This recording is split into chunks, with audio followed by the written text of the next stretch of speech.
Hi, I'm Steph with an F Williams, and I'm the Marketing and Operations Specialist here at People Science and Hiregate. Unfortunately, there will not be a new episode this week of Talent Architects. This week is going to recap what we've done in the first 5 episodes. So after you watch this one, the great news is you can go back and watch the first 5 before the newest episode drops next week. And if you are not following us on socials, please go follow us, like, and subscribe, and come out and see us. We'll be at RecFest in Nashville in September, and we'll be doing double duty in October, where we will be at HR Tech in Vegas and IPMI in Orlando. So without further ado, this is Talent Architects.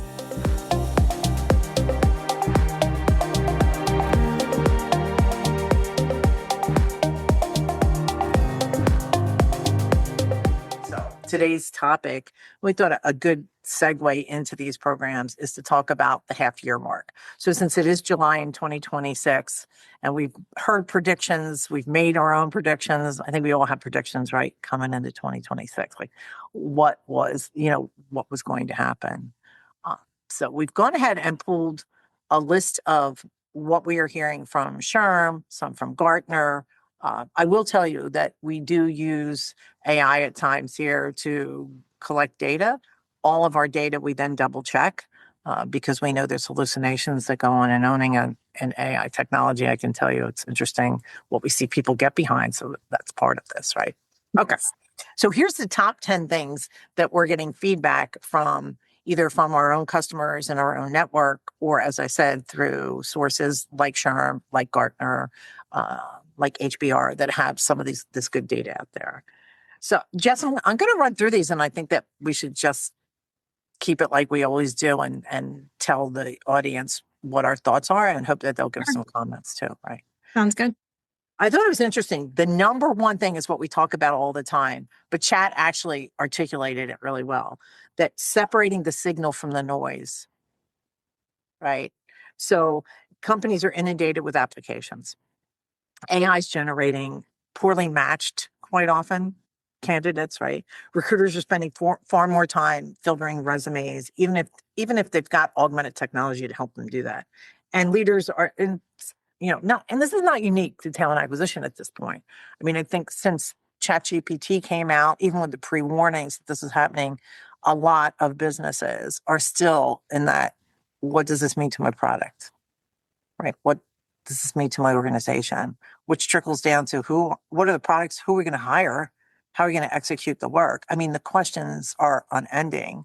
And even in our personal lives too, right? The noise from everybody between streaming, social media, all the different types of media outlets that are out there, just being inundated, even from a shopping perspective, with information. So when it comes to looking at the world of work, how do we separate the actual noise from what matters to us? Any thoughts on that one, Jess? I think to start with that, TA leaders are realizing now that data is finally catching up to recruiting. So in order to get away from the noise and really look at those signals, historically, recruiting has been measured on time to fill, time to hire. But I think now to sort that out and find the signals, we're really looking more at recruiter productivity, source effectiveness, conversion rates, funnel health. I think the future isn't more dashboards for reporting. It's really looking at data that can show us actionable insights so we can highlight those signals and execute a strategy on them. So why is it when it comes to talent acquisition, we're just saying we can't control many factors because it's people involved? There's absolutely no truth to that. There's always factors that you cannot control, but there are a lot of factors you can't control. And working on it as well as in it is what does that. In Talent Act, we become very reactive. We get a rec, we fill a rec, we go after it. Everybody gets mad at us if we don't get it right. You get a big hip hip hooray one time if you get it right.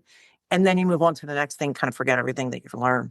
That's evidence of that is not just in the end game of hiring. It's in the struggle. It's in the disconnect with the hiring manager. It's in technology. It's systemic to talent acquisition. So now is the time when we can turn that around. We can make a big difference. Starting with understanding what is the new talent ecosystem.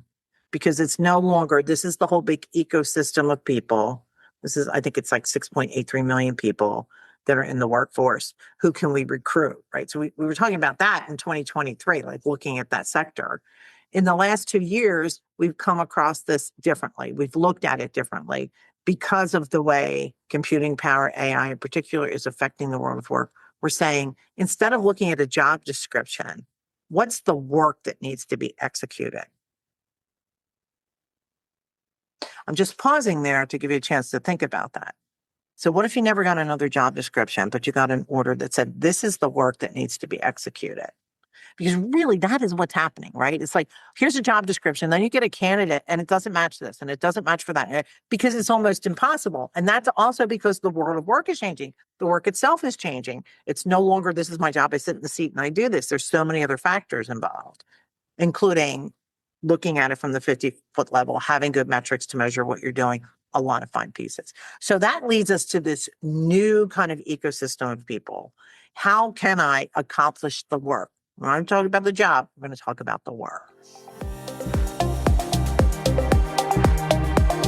First off, where is talent acquisition going? Second off, what does that mean to recruiters in the seat? What does that mean to professional talent acquisition people? And I think this is our time, right? So having mapped out course after course and trajectory, I'll say, of where we're going as far as TA is concerned, there's some things we came up with that could be pretty unnerving and pretty unsettling. So if you're joining us for the first time, you're going to hear that we're going to say there's no way to avoid it.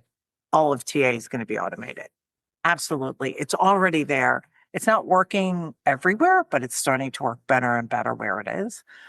There are organizations that never meet a candidate and hire them. There are organizations that do a combination. But either way, and you can see behind me the recruiting continuum, every step of recruiting, no matter how we look at it, if not this year, in the near future, is going to be automated, and that automation is just going to get better. So where does that leave us in TA, right? Well, and it's kind of easy, right? Just like you talk about, well, if you're going to take my task away, then intellectually I'm going to be more involved, right? So how do you take a tactical in the seat recruiter who's doing an awesome job and really producing, and then say, well, this part, that part, and that part, we want you to help us even automate it. And to us, the secret is in the help. We want to be that guy. What was the term that you said this morning, Jess, about? We want to be the advisors, or we want to be the, I just think. Well, I think talent acquisition needs to own the future of talent acquisition. So instead of us being told what we're going to be doing, why don't we write that story ourselves based on how we know AI can be used in the recruitment cycle?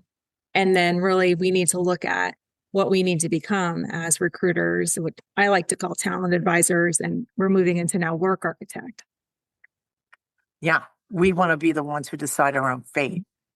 And with TA, that isn't the case, right? Almost everything that you see, a lot of the work that gets done in TA, if not all of it, goes more to the tactical execution than the design. Now, that's okay in a practical standpoint, time-wise, but from an intellectual property, looking down on TA and getting better at it, and then being able to take that to our CHROs or becoming the CHRO.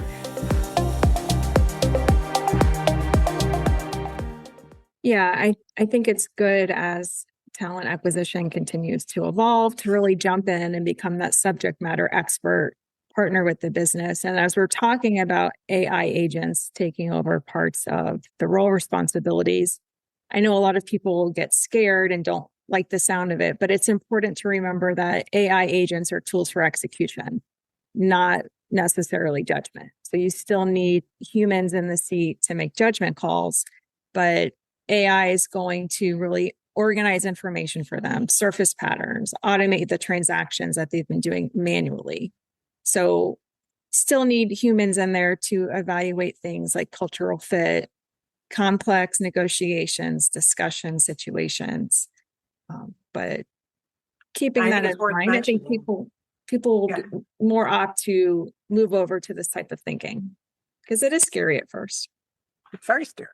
Mm-hmm. That's why we keep talking about it. Right. I mean, we hid under the covers for like a year trying to figure out how AI wouldn't take over, but it is, and it should. Yes. The only thing I would challenge about what you're saying too, Jess, is like the judgment side, because now I'm seeing AI make some of those judgment calls based on good data. It still has to be managed. It still has to be overviewed, but I don't know. More and I more. think it can help with judgment, but making the final decision, I think, should still be a human.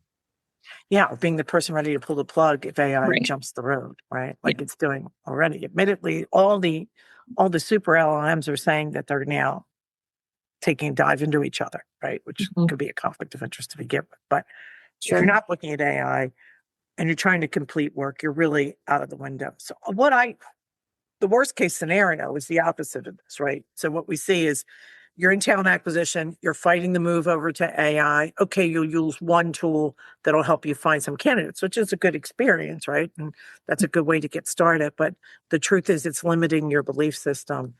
We need today to get ahead of this and look at those broad strokes in that whole economy. So AI agents first, building the cadre, building the relationship, and having real relationships with insight into how those tools are being built and communicating that to the rest of the organization, and particularly your stakeholders that you're aligned with on the AI side.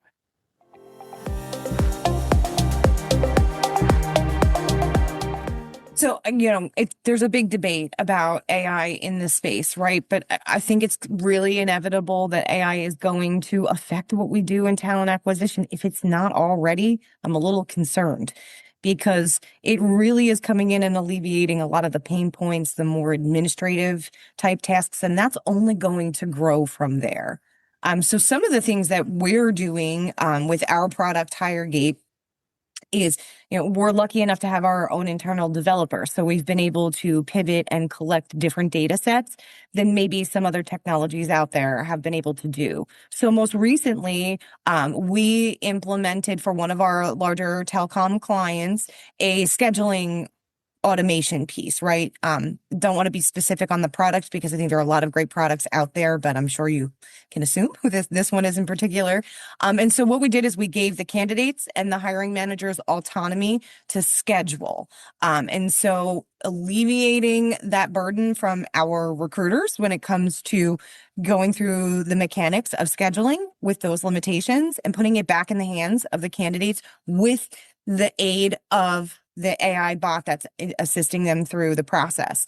Our findings have been great. So in month 1, we saw our time to interview drop by 3 days. We've been tracking this for 3 months now, and our time to interview in the high volume space in particular, because this will look different in different arms of recruiting, it's actually dropped by 8 days currently. And I anticipate by the end of this month, we'll see that drop by maybe another day and a half.